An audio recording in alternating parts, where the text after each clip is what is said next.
નવસારીમાં કામગીરી પૂર્ણ થાય તે પહેલા જ એક્સપ્રેસ વે છે તે ધોવાઈ ગયો છે। એક્સપ્રેસ વે દેશના અર્થતંત્રને મજબૂત કરવામાં મહત્વની ભૂમિકા ભજવતો હોય છે। તેથી જ સરકાર નેશનલ એક્સપ્રેસ વે વિકસાવવાની દેશમાં કેન્દ્ર સરકાર કરોડોનો ખર્ચો પણ કરે છે, પરંતુ નવસારીમાં પ્રજાના ટેક્સના નાણાં પાણીમાં ધોવાયા હોય તેવી સ્થિતિ સર્જાઈ છે। અમદાવાદથી મુંબઈ એક્સપ્રેસ વે હજુ પણ શરૂ નથી થયો। તે પહેલા જ એક્સપ્રેસ વેના સાઇડના ભાગનું પણ ધોવાણ થઈ જતા નવસારીમાંથી પસાર થતા ઉગત અંબાડા પાસે મોટું ધોવાણ થયું છે। એક્સપ્રેસ વેની ગુણવત્તા સામે હવે સવાલો ઊભા થયા છે। આ હાઈવે દેશ માટે અને આમ જનતા માટે કે જે ઉદ્યોગો માટે ખૂબ જ જરૂરી છે, ત્યારે આ રોડ ઉપર જો ભ્રષ્ટાચાર થતો હોય તો કોઈ પણ દિવસ ચલાવી શકાય એમ નથી અને આ સરકારની મોટામાં મોટો ભ્રષ્ટાચાર છે અને એ ભ્રષ્ટાચાર રોકાવો જોઈએ। એક્સપ્રેસ વેના માટી પુરાણમાં મોટા ગાબડા પડ્યા છે, સાથે જ સાઇડ શોલ્ડરિંગ બેસી ગયું છે।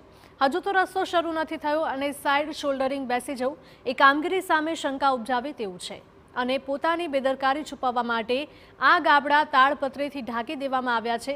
ત્યારે સવાલ એ ઊભો થાય છે કે શું આ મામલે તપાસ થશે કે કેમ અને જવાબદારો સામે પગલાં લેવામાં આવે છે કે કેમ।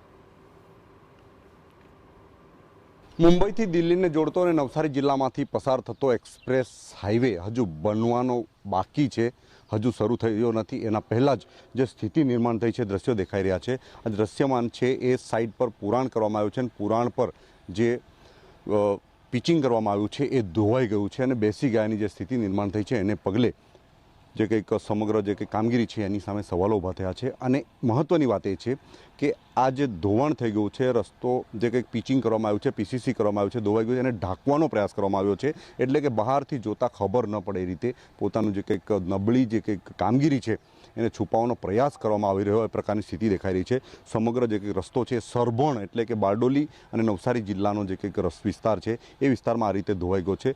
આ જ રીતે સુરત અને નવસારી જિલ્લામાંથી પસાર થતા જે કંઈક રસ્તો છે નેશનલ હાઈવે નંબર જે કંઈક અલગ અલગ એક્સપ્રેસ વે છે એનો આ ભાગ છે એ રીતે ધોવાઈ ગયા છે, જેને લઈને સવાલો ઊભા થયા છે। આ અડધો કિલોમીટરનો રસ્તો છે, આ રીતે સાઇડ સોલ્ડરિંગ અને પુરાણ કરવામાં આવ્યું છે, એ ધોવાઈ જતાં આ સમગ્ર કામગીરી સામે સવાલો ઊભા થયા છે। હજુ રસ્તો પૂર્ણ થઈ શક્યો નથી, જેને લઈને ધોવાણ થઈ ગયું છે। વરસાદના કારણે ધોવાયું છે કે પછી નબળી કામગીરીના કારણે ધોવાયું છે એ તપાસનો વિષય છે, પરંતુ મહત્ત્વનો રસ્તો અને આ રીતે શરૂ ન થાય એના પહેલાં ધોવાઈ જવું એ જે કામની ગુણવત્તા, મટીરિયલની ગુણવત્તા અને જે કંઈક એન્જિનિયરો છે, IRB છે, national highway authority of India છે, એમની જે કામગીરી છે, એમની ચકાસણી છે, લેબમાં ટેસ્ટ કરાવ્યું છે કે કેમ, એ તમામ મુદ્દાઓની તપાસ કરવામાં આવે તો જે કંઈક ધોવાણ થઈ ગયું છે એ કયા કારણોસર થયું છે, એમાં ભ્રષ્ટાચાર છે કે પછી કોઈ ટેકનિકલ ખામી છે એ બહાર આવશે। નીરજ ગામિત, TV9 નવસારી।